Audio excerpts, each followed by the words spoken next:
तो मैं परोक्ष रूप में भी तुम्हारी मदद के लिए तैयार हूं। इसलिए मेरा आदेश है, तुम जहां भी होगे मैं तुम्हारे परोक्ष रूप में साथ रहूंगा। अच्छा है गुरुदेव, आदेश आपका पालन।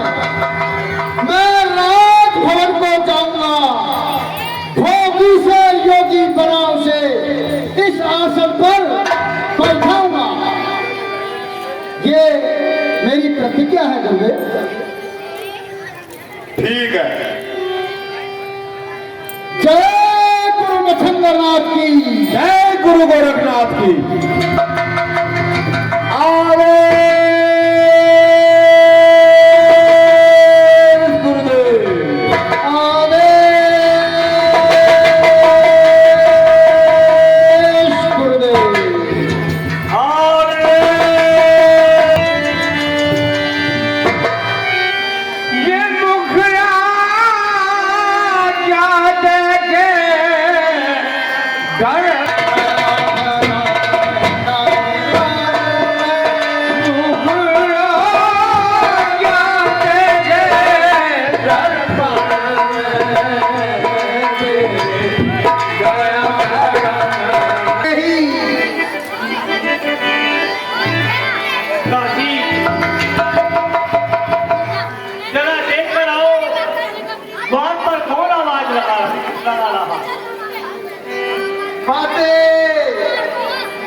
हे रानीजू,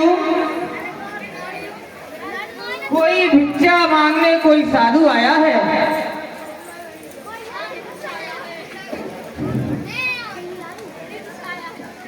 महात्मा के लिए प्रणाम। आयुष्मान। कहिए महाराज, आपको क्या चाहिए? माते भिक्षा। भिक्षा भी लाती महाराज।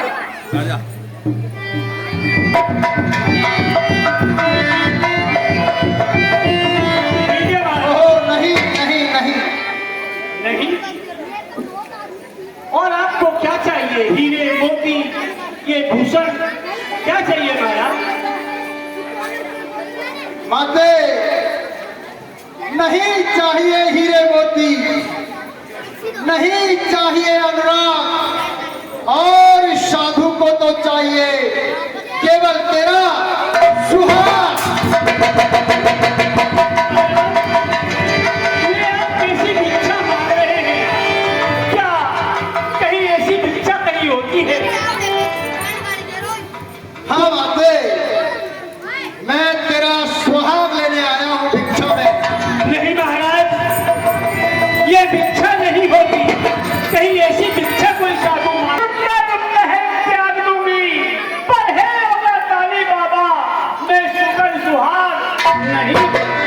नहीं महाराज, ये भिक्षा में नहीं दे सकती। मगर माते ध्यान रखना, साधु की ये बोली खाली नहीं जाएगी, और ये साधु की झोली उसी दिन जाएगी जिस दिन तेरा सुहाग ले जाएगी। ये जबरदस्ती है। बहुत बोलते हैं ऐसे संजोगी बाबा, देखते हूँ कैसे मेरा सुहाग ले जाए। अरे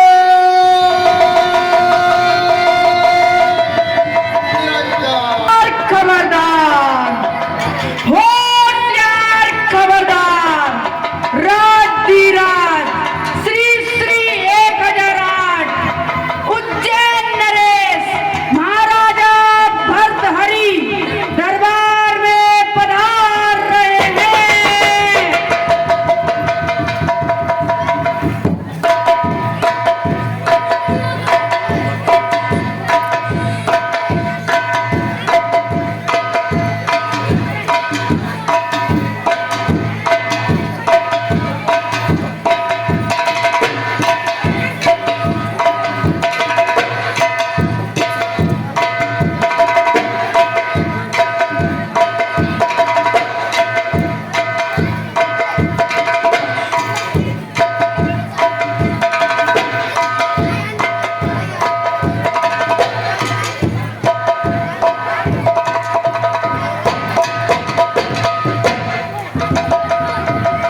मेरे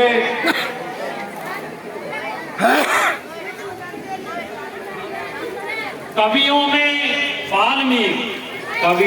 वाल्मीकि, मुनिजन में वेदव्यास, नादों में महान नाद अनहद नाद है, वैभव में देवराज, पौरुष में वायुपुत्र, भक्तों के मत जैसे भक्त प्रहलाद है, सत्यवीर हरिश्चंद्र, दानवीर तरणराज, अचल राजा राम की मर्यादा है, क्यों ही सर्वगुण युक्त महाराजा भर्तहरि, घर घर तुम्हारे गुणगान का आह्लाद।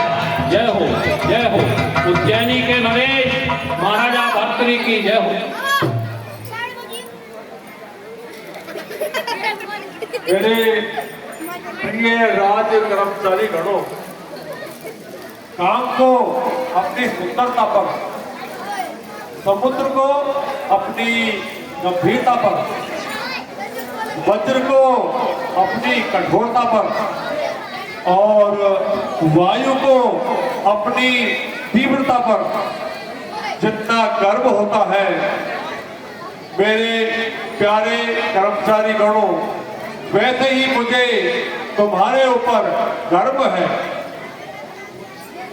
और हे प्रिय प्रजाजनों, जैसे चातक को स्वाति की बूंदें, गजराज को मुक्ता, कृषक को लहलहाती हुई फसलें, और आप सभी को जैसे अपनी संपत्ति प्यारी होती है, इसी प्रकार से मुझे मेरी ये प्रजा बहुत प्यारी है। परंतु जैसे सैनिक के लिए शस्त्र और नाविक के लिए पतवार अनिवार्य है, उसी प्रकार से मुझे अपने विशाल राज्य का संचालन करने के लिए एक सहकारी की आवश्यकता है।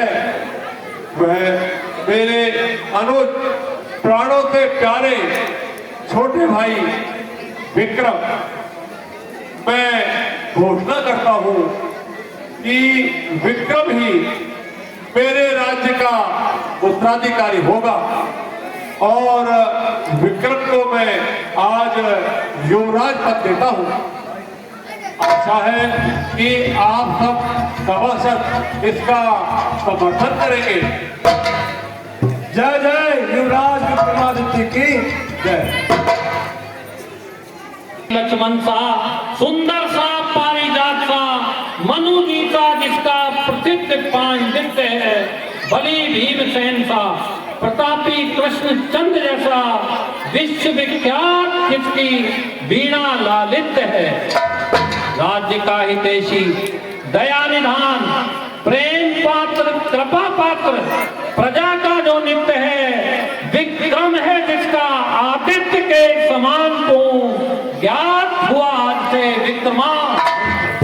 बोलो युवराज विक्रमादित्य की जय। विक्रम को जो आदित्य की उपाधि से विभूषित किया है, वो मैं आज इनको नाम विक्रमादित्य रखता हूँ। आज से यह विक्रमादित्य ही कहलाएंगे।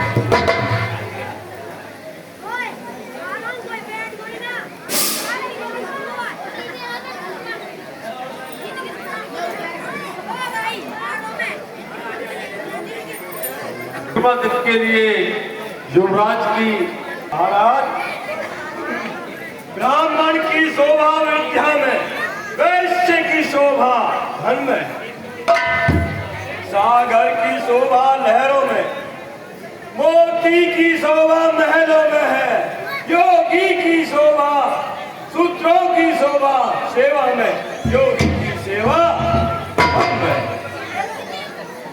छत्री की शोभा समर्थ है भेंट कर कमरों में।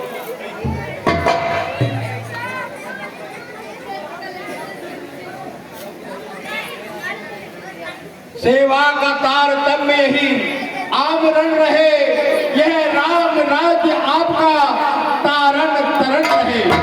राजा प्रजा का सर्वदा सद आचरण रहे, सुख शांति और प्रेम का वातावरण रहे। युवराज बनाया मुझे प्राचीन रीति से, सेवा करूंगा सर्वदा मैं नीति और प्रीति से। चिरंजीवी हो विक्रमादित्य। तुम्हारे विक्रमादित्य की उत्साह की दिन प्रतिदिन वृद्धि हो। मंत्रिवाद, शासन, न्याय, युद्ध, अर्थ और दूत, इन 5 विभागों से प्रबंधित होने के बाद भी यदि राष्ट्र नष्ट होता है तो किस प्रकार नष्ट होता है? महाराज, जब प्रजा का रक्षक राजा चाटुकारों के बस में हो जाए और प्रजा का कोई हित नहीं रखे तो संपूर्ण राज्य नष्ट हो जाता है। महाराज, युद्ध सामग्री के कम होने पर भी राज्य नष्ट हो जाता है।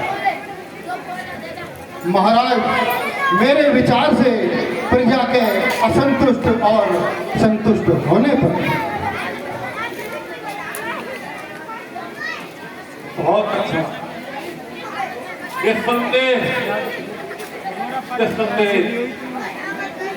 शासक वर्ग किस प्रकार भ्रष्ट हो जाता है, यह बताइए मंत्रीगण।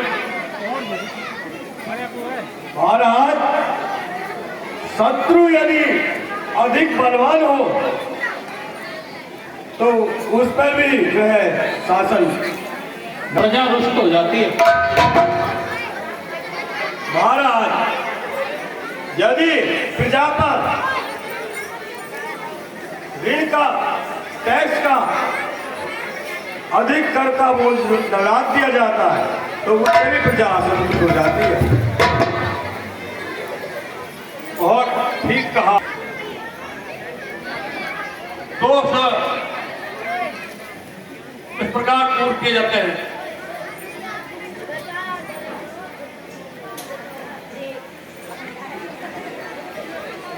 महाराज, जब कार्य के कारण का विनाश हो जाता है तो दोष दूर हो जाते हैं। आपने ठीक कहा। राज्य का दोष दूर करने के लिए आपने उचित उपाय बताया। और यदि घर में कोई शत्रु उत्पन्न हो जाए, अरे बहन मेरे बच्चा दे दे।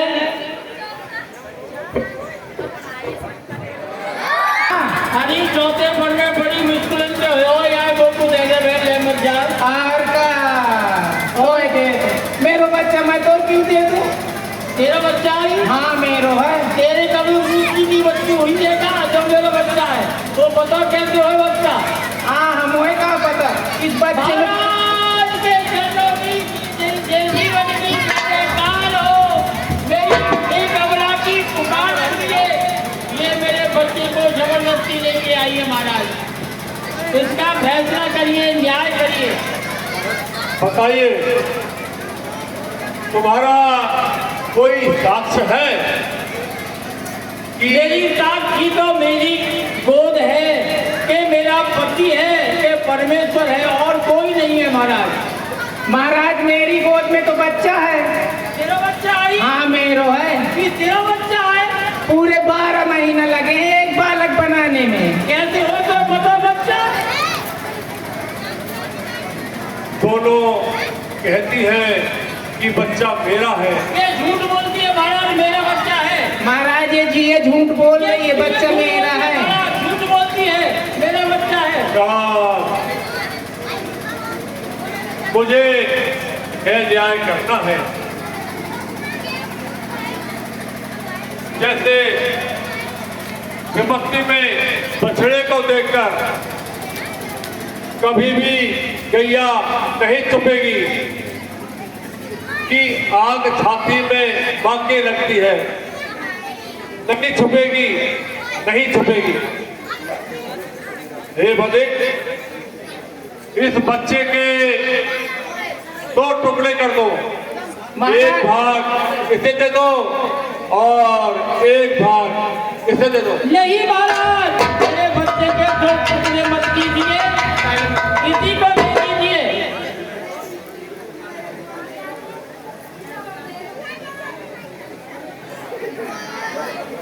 एक टुकड़ा, रुकिए महाराज रुकिए, ऐसा मत। ठहरो बदिक, देखा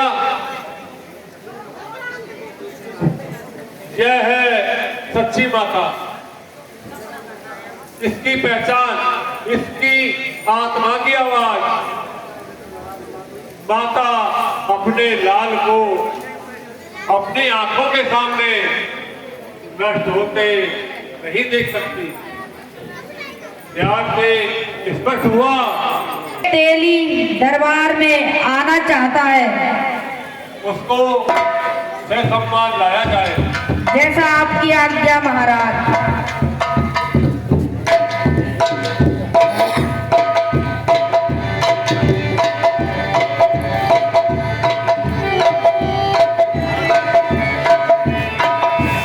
महाराज के जीवन की जयकार हो। बोलिए, आपकी क्या समस्या है? महाराज, मैंने साहूकार से 500 रुपए उधार लिए थे, मगर मैं ब्याज के इनको दे दिए, फिर भी ये मुझसे 500 रुपए और ब्याज मांग रहे हैं। महाराज, रुपए लेते समय गिड़गिड़ाया था, नाच रगड़ता था, और अब देते समय बहाने बना रहा है।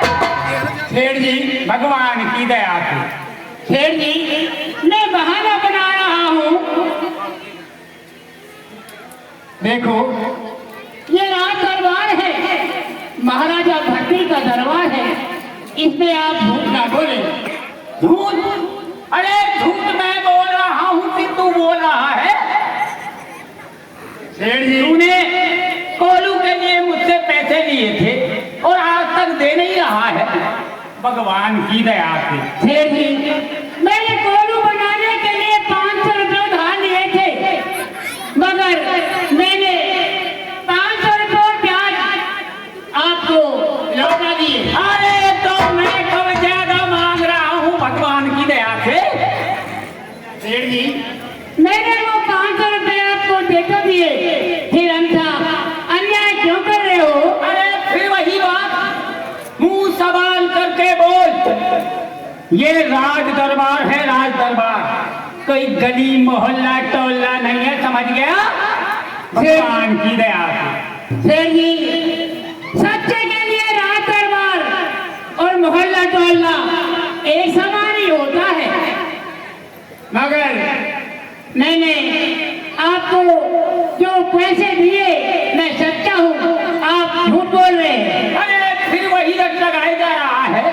अरे मैं कह रहा हूँ, वही मैं देख करके आया हूँ साहब, तूने 1 पैसा भी नहीं दिया है, सुन ले तेली, और रुपए तुझसे वसूल करके छोड़ूंगा। महाराज, मेरा नाम भी सेठ मायादास है, भगवान की दया से। मायादास जी, आप नहीं मान रहे, इसलिए मैं महाराज के दरबार में आया हूँ। मायादास जी महाराज, तुम्हारे पास क्या सबूत है कि कितना धन है? मेरे और पास? ये धन क्या तुम्हारा है? महाराज, मेरे पास तो बहुत सा धन है, लेकिन इस धन का इस तेली के मामले से क्या संबंध है महाराज? संबंध है। लाओ ये धन मुझे दो, आपको अपना धन वापस मिल जाएगा।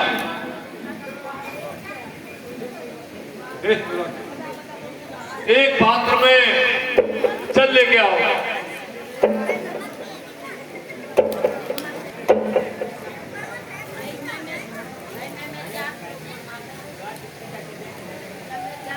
तो महासु नगर के प्रतिष्ठित सेठ शोक, देखो जल के अंदर तेल के निशान साफ बता रहे हैं कि ये रुपया बहुत दिन तक तेले के पास रहा है। तुम धनी और नामी पुरुष होकर भी और इस तरह का व्यवहार करते हो। यह धन तुम्हारा नहीं, इस तेली का है। नहीं नहीं महाराज, लीजिए।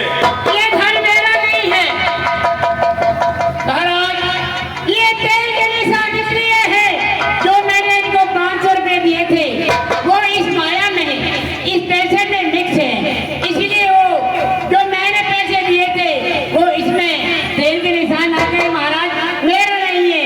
मैंने जो इनको 500 रुपए दिए थे वही पैसे इसमें मिल गए महाराज, ये पैसे सेठ ही के ही हैं।